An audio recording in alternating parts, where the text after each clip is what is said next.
Greetings and welcome to an episode of anime review of Hensuki. Are you willing to fall in love with a pervert as long as she's a cutie? You know, what a great day to celebrate Labor Day.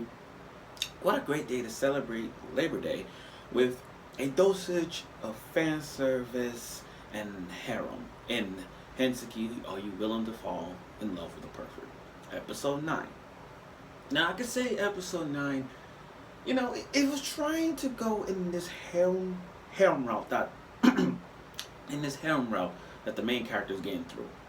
Every harem comes with a price. Every anime harem has a good route, some in a bad route, and some routes that on the good side keeps all the girls, whereas one harem on the bad side decides to keep one girl to himself and nothing else. When you look at episode 9, I feel, main character, he's trying to find a Cinderella. Last week's episode was pretty freaking obvious who was a Cinderella. Just breaking it down piece by piece. But given the situation he's in right now, he's trying to find out who his Cinderella is. Think about it.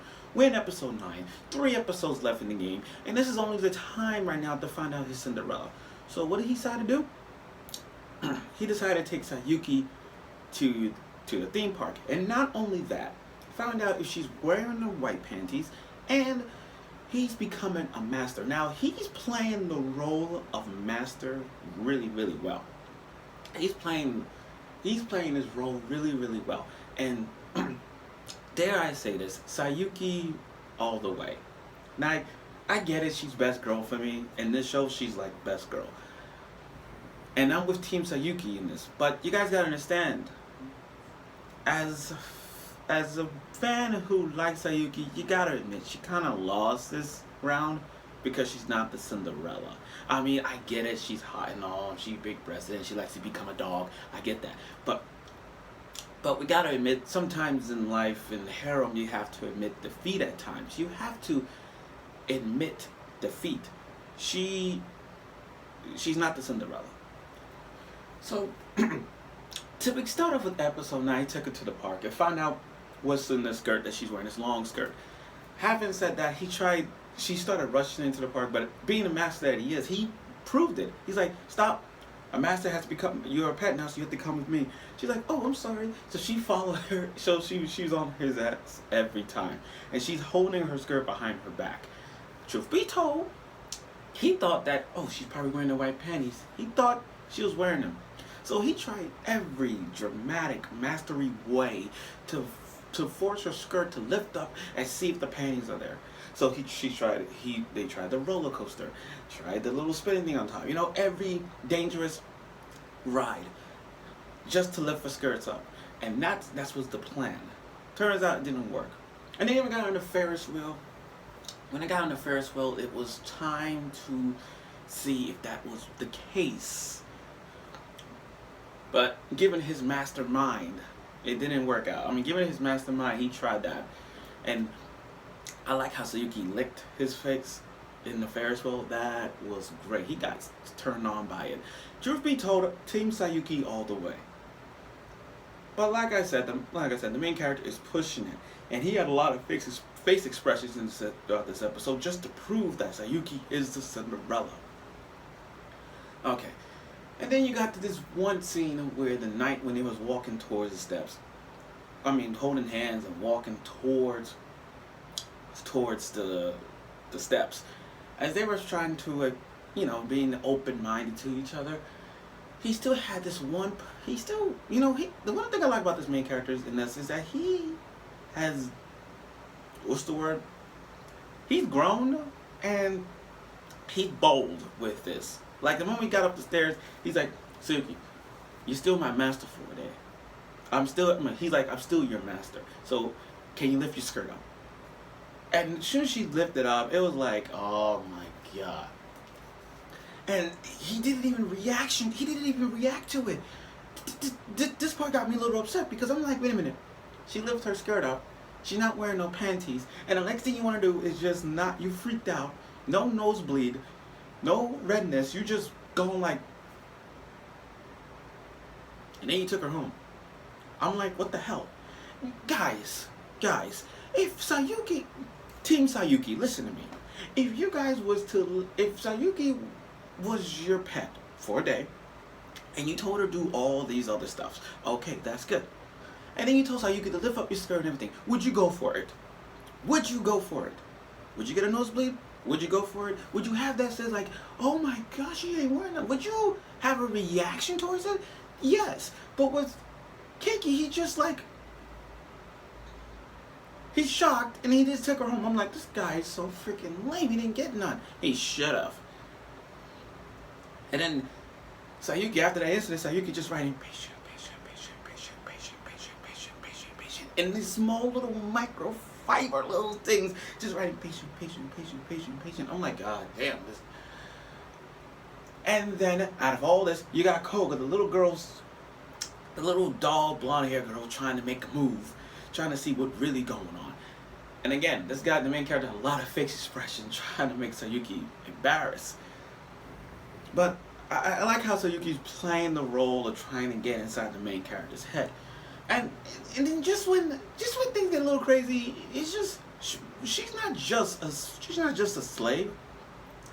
I mean, she's not just a pet, but she's also a pervert.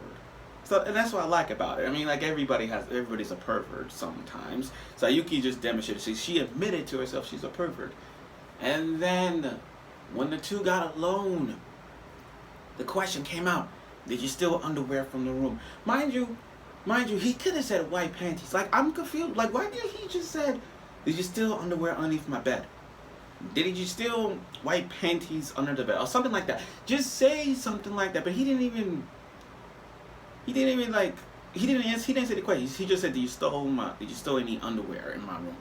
Again, you could have said, did you steal any white panties? I mean, I know it breaks the foundation of Cinderella, because you know how Cinderella is. But I'm just saying, like, you could have been more specific with it. Like, did you steal any white underwear? Something like that could have been easily to solve the problem. And then when she said, I have underwear on right now, it was actually she was wearing his boxers. That is class. That is world class right there. I applaud Sayuki for wearing. I applaud Sayuki for wearing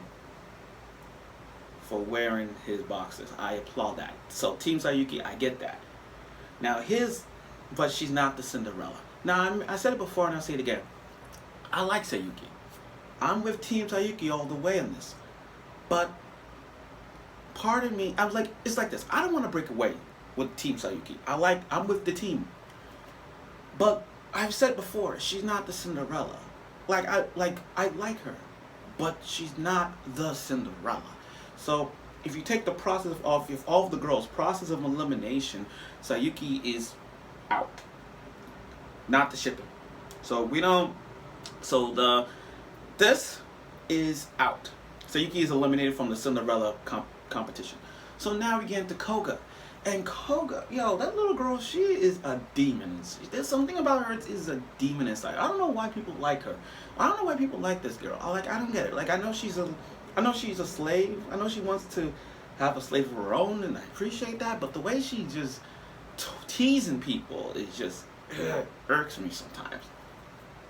So while she's downstairs making tea or something, this guy opened the drawer looking for panties, and as soon as he got caught, he turned around, not even shocked. He knew he got busted. He's just like, oh, I'm just going through panties. Oh, hey, I knew he was here. I'm like, this guy.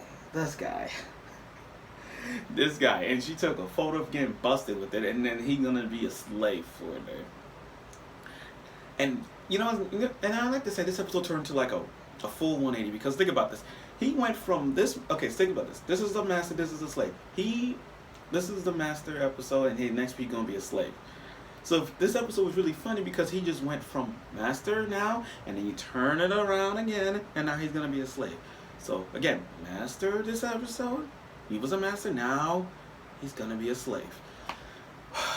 This guy. So, what can I say about episode 9?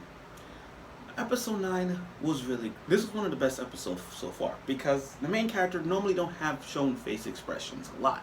He always have this serious face like this, but judging from this episode, he has shown a lot of face expressions in this episode. And for Sayuki fans like myself, I am happy that she's wearing his boxers. I'm happy that she went commando without wearing no panties. You know what I mean? I like her so much. Being open-minded and being big-breasted and perverted as she is, I like her in that way. But it's sad for me as Sayuki fans that she's not the Cinderella, the main Cinderella. But I had a, like I said last week, I had a vision that it's gonna be the sister. It's gonna be his sister with the plot. So I'm not even gonna argue with that. But again, what I like about this episode is that not only he become a master this episode, but next week he's gonna do a full turn and he's gonna be a slave. So I look forward to see his slave moments in the next week's episode with Koka. So next week, episode 10, I look forward to it.